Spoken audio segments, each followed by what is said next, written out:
We're fighting for lower taxes, big tax cuts, the biggest tax cuts in the history of our nation. We're fighting for tax reform as part of that. It's about both reduction and reform. It's been 30 years since this kind of effort was undertaken successfully, and we're going to succeed this time. President Trump and Senate Majority Leader Mitch McConnell pitching the GOP tax plan together as being for both a reduction and reform that will benefit all Americans. Meanwhile, Senate Minority Leader Chuck Schumer is calling their bluff. He actually tweeted out, quote, "History shows tax cuts like these benefit the wealthy and the powerful to the exclusion of the middle class." But I want to take a quick look at history, right? President Reagan came into office. We had sky-high taxes. Your top individual rate was 70%. That year, we raised $61 billion. We went to 28% toward his last year. We raised $84 billion. Lower taxes, more revenue. Seems pretty simple to me, right? The government, of course, took in substantially more money, and nevertheless, we keep hearing, let's call it revisionist history. I want to go to my panel now. Democratic strategist Blake Rutherford. He's a member of Cozen's O'Connor Public Strategies, and former Indiana Congressman David McIntosh, now the president of Club for Growth. Gentlemen, thank you both for joining. I always get so confused because I look at the corporate rates when Ronald Reagan came in and the individual rates, and I see where they went down, and I see where there was a huge spike, David, in revenues to the coffers of the government. So it seems like a win-win to me. By the way, that the growth that we saw under Reagan, the GDP growth, has not been seen since. You're right. No, what happens is you cut taxes for corporations, you cut taxes for wealthy investors, and they invested in the economy. That creates jobs, and it creates pay increases. So the middle class will benefit. They predict by a $4,000 pay increase when you pass the Trump tax cuts. And Trump's also said, well, we're going to cut middle-class taxes as well. So it's a tax cut for everyone.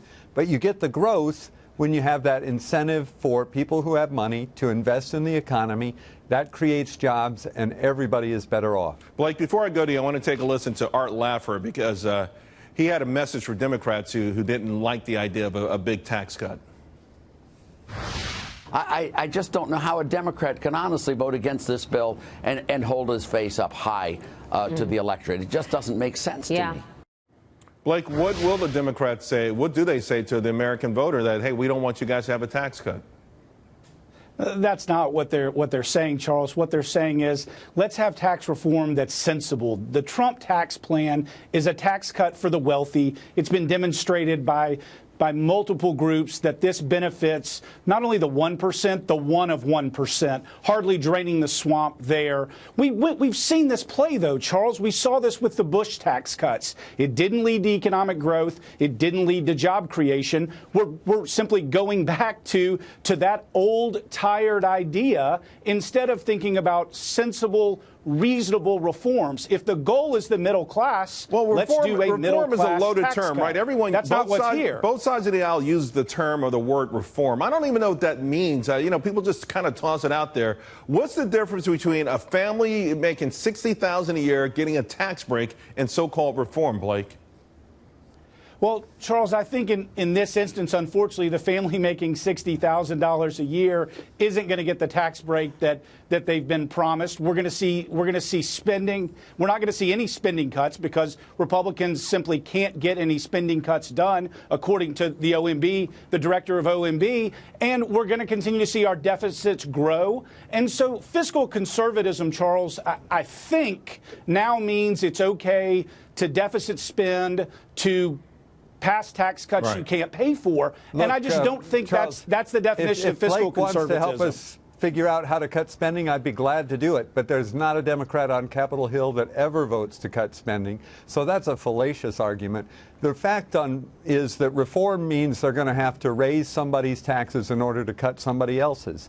That doesn't get you a net tax cut. It's that net tax cut that will unleash the economic growth, David, and that's what we need. David, I think people understand that if taxes are lower and people keep more of what they earn, they'll put it into the economy, and then when they put it into the economy, that should trigger hiring. If we spend more at the butcher, he hires another butcher, and that person goes to the clothing store, and then maybe they hire another.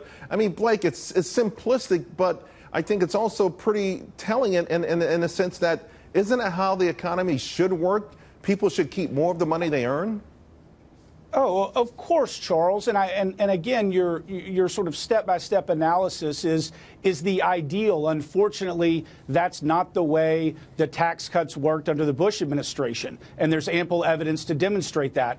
I don't know why Republicans think that all of a sudden now doing the same thing will result in a different result. I don't think there's any evidence that it will. Deficits are going to keep going up, Charles, and we're going to have to figure out how to pay for those. And I respect that Trump's, Charles, one of the big things is if I had a tambourine, I'd break it out right now. I'm so happy that the Democrats have that deficit debt religion all of a sudden, that they don't want it to go up anymore. After all, $20 trillion is enough. But gentlemen, we've run out of time. Thank you both very much.